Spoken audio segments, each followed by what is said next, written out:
we first have to install a few things from underneath the Jeep here to get this clutch linkage assembly underway. So first we have to attach the ball stud onto the transfer case on this hole right here, and just use some tread sealant, the ball stud on a lock washer, and thread it into this hole right here.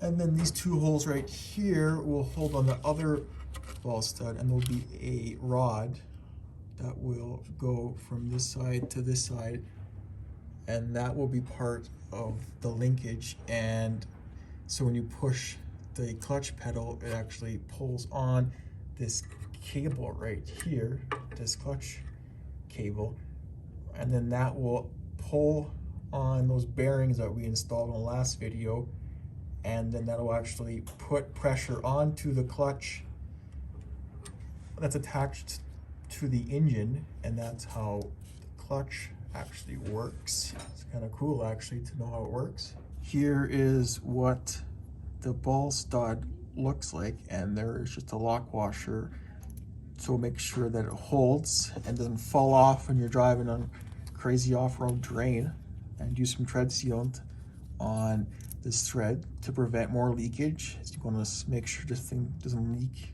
like crazy, or try to prevent it.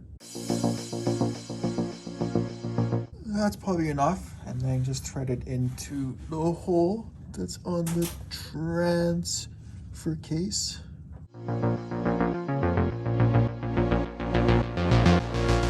And then just use a 3/4 inch wrench and just tighten down this until it's snug. There we go, it's pretty snug. You can see there's some sealant coming out the back here. That's good. We know that it's nicely sealed now and it shouldn't leak. And now we can install the ball stud that'll be attached to the frame on these two holes right here.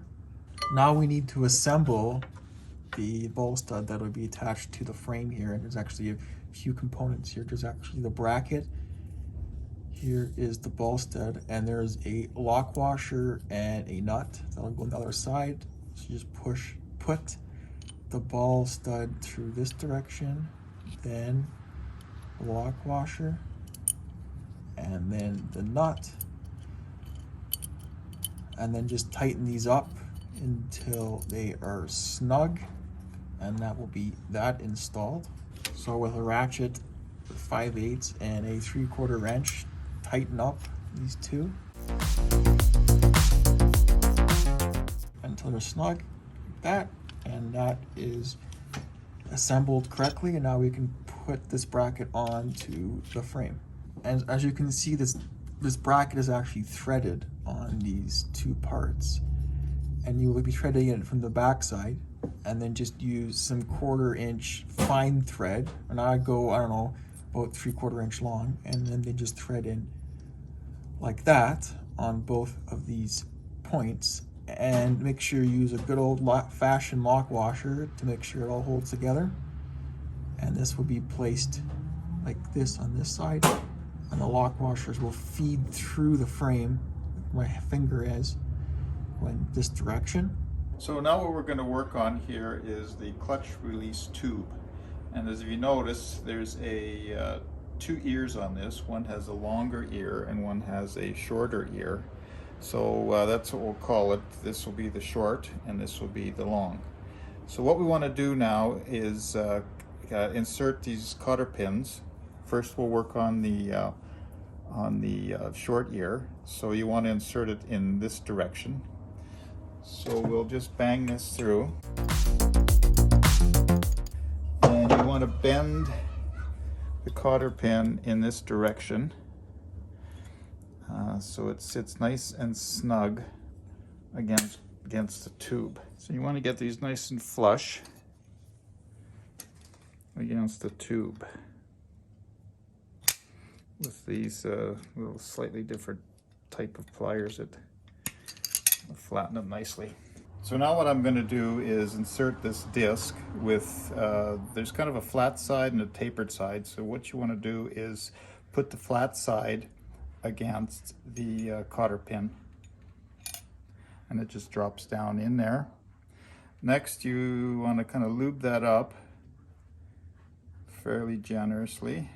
Once it's lubed, there's these look like sponges.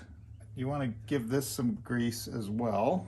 Place the sponge down onto the disc, which is against the cotter pin on the short ear side. Make sure you have an adequate amount of grease on top of this pad, because it does ride on the ball stud. So load it up to, I don't know, 3/4 full. So now let's go to the other end of the tube and we'll insert the cotter pin in the same way we did on the short end. So just give that a tap. And again, bend the cotter pin against the tube in the same way as we did the other one. So now that we got the cotter pin installed, we're gonna grease up the end again with our multi-purpose grease. And from after that, we're gonna install the spring in this side of the tube on the long-eared side. So next we're gonna put the spring in. Just drop it in the hole. It fits quite nicely in there. The disc, the second disc, the same way as we did on the short-eared side, with the flat part of the disc sitting on top of the spring.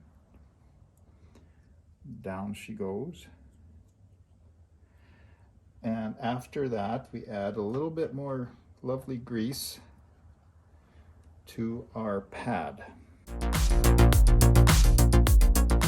And then we are going to drop the pad onto the spring, which has a disc on top of that. First thing we have to do is make sure we grease up these ball studs fairly well with some good old grease. Be generous with the grease here, as this actually activates the whole entire clutch. And also make sure to grease up this ball stud as well, but we'll have to install this after we get the tube partially installed here. First, put on one seal onto the transfer case ball stud here, and it just pushes on like that. I gave it a quick wiggle to make sure lots of grease in behind this rubber seal. And you also want to make sure you grease up the ball stud end here as well. Here is the clutch control tube, and you have it so the long ear is towards the transfer case, the side that has the spring on it, just to kind of know which direction. And then you just push it on to there. And now we have to line up the other ball stud, which would be located in these two holes right there where my finger is. Don't forget to put on the rubber seal here on to the bracket ball stud as well. That goes onto the frame. You just push it on. And then make sure you put more grease on to this ball joint right here.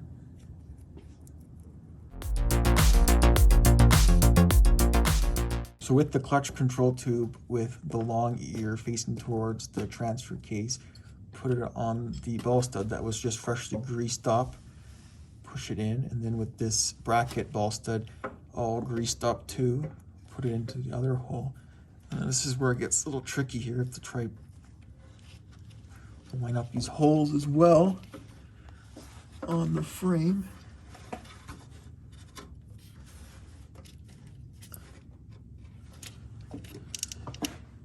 Just use a screwdriver Needs to come down. to line up these holes. Oh, there we go. Okay, gotcha.